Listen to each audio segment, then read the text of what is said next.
Quel business lancer en 2022? Bonjour à toi, c'est Kenji, j'espère que tu vas bien. Et donc dans cet épisode, je vais te donner une liste de business à lancer parce que je sais que tu es plus intelligent que la moyenne et que tu as compris que le salariat c'était de la merde et que l'entrepreneuriat c'était 1000 fois mieux parce que tu peux être libre, parce que tu n'as pas de limite de revenus, parce que tu peux voyager, parce que tu as la liberté financière, géographique et temporelle, tu peux faire des cadeaux à tes proches et vivre une vie qui vaut la peine d'être vécue.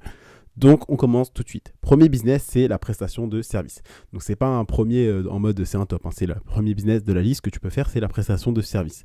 Donc, c'est tout simplement un business en ligne, donc un type de business en ligne. Tu peux faire quoi dans la prestation de service? Tu as par exemple les agences de marketing digital. Donc, en gros, tu vas faire de la publicité pour les autres. Tu vas aller démarcher des gens, soit par téléphone, soit en physique, soit sur les réseaux sociaux pour leur dire je vais m'occuper de faire le marketing de ton business. Je peux t'aider à faire plus de ventes. Tu as aussi également la création de site. D'accord, tu peux dire aux gens, tu me payes X et je vais te créer un site. D'accord. Ensuite, tu as le copywriting, tout simplement. Donc, tu peux faire des pages de vente pour les gens, faire des emails de vente pour les gens, les aider à faire plus de ventes. Tu as tout ce qui est graphisme et design également. Tu as le montage. Tu peux, par exemple, ça c'est quelque chose, un business qui, je pense, pourra très bien marcher pour quelqu'un qui est mineur ou vraiment quelqu'un qui veut se lancer dans le business. C'est tout simplement faire le montage de Reels sur Instagram. Je pense que tu vois un petit peu les vidéos de motivation qu'il y a sur Instagram. Il y a plein de gens qui vont en faire et sûrement que tu as compris que il y a beaucoup de gens qui font des montages. Et ça prend énormément de temps. Donc, il y a sûrement un besoin là-dedans. Donc, si tu voudrais te lancer, ça pourrait être un business. Et bien évidemment, c'est pas le business qui va te rendre millionnaire, mais ça peut être un premier business à lancer. Ensuite, donc ça, je pense que c'est tout pour la prestation de service. On va passer à, selon moi, un très très bon business qui est l'e-commerce. L'e-commerce, selon moi, c'est vraiment un des meilleurs business à lancer quand tu débutes parce que tu n'as pas besoin d'avoir des millions d'euros. Tu n'as pas besoin d'avoir des compétences incroyables. Tu n'as pas besoin d'être un génie. Okay, si tu es bien formé en e-commerce, que tu sais comment trouver un bon produit, comment parler à des gens, faire le bon marketing, faire un bon marketing, comment faire des bonnes publicités, tu vas gagner de l'argent en e-commerce.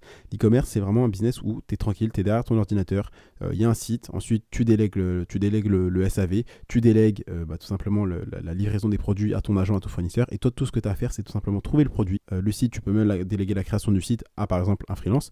Toi, ce que tu as à faire, c'est trouver le bon produit, faire un bon marketing, faire un bon copywriting, une bonne offre tout simplement sur ton site et faire plus de ventes.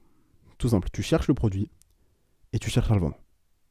En faisant une bonne page de vente, en faisant de bonnes publicités. Tu n'as que 3 choses à faire. Trouver un produit, créer de bonnes publicités et créer une bonne offre sur ton site. C'est aussi simple que ça.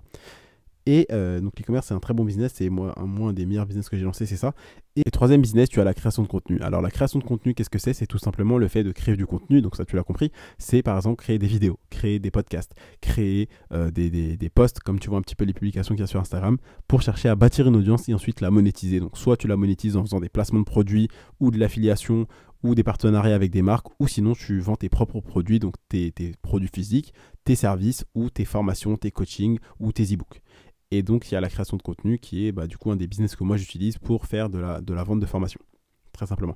Donc là, c'était une liste de business à lancer. Ce podcast, j'ai vraiment fait en sorte qu'il soit court et que tu puisses avoir tout le jus pour vraiment toi, après, juste faire ta sélection et choisir quel business lancer.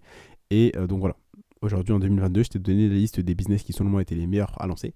J'ai gardé, bien évidemment, les 2 meilleurs pour la fin, qui sont l'e-commerce et la création de contenu. Donc voilà. Maintenant, c'est à toi de faire ton choix. Tu as les informations. C'est à toi de passer à l'action parce qu'il y a quelque chose que je te répète très souvent. L'important, c'est pas ce que nous savons, c'est ce que nous faisons avec ce que nous savons. Donc, tu sais, maintenant, les business à lancer en 2022, à toi de choisir, à toi de te lancer dedans, de te former et de réussir à faire tes ventes pour réussir à vivre de ce business. Je compte sur toi. Si cet épisode du podcast t'a plu, je t'invite à me laisser un avis. Pense également à t'abonner. Et ce qui serait cool, c'est que tu parles du podcast et que tu partages même cet épisode à un ami qui a envie de se lancer dans l'entrepreneuriat, un ami que tu vois qui galère peut-être avec ses études ou son travail, à un proche que tu veux qui commence à monter avec toi, à devenir libre financièrement. Donc parle de moi, le bouche à oreille également, ça fait super plaisir. Donc pense à t'abonner. C'était tout pour aujourd'hui. C'était Kenji et je te dis à demain pour un prochain contenu rempli de valeur.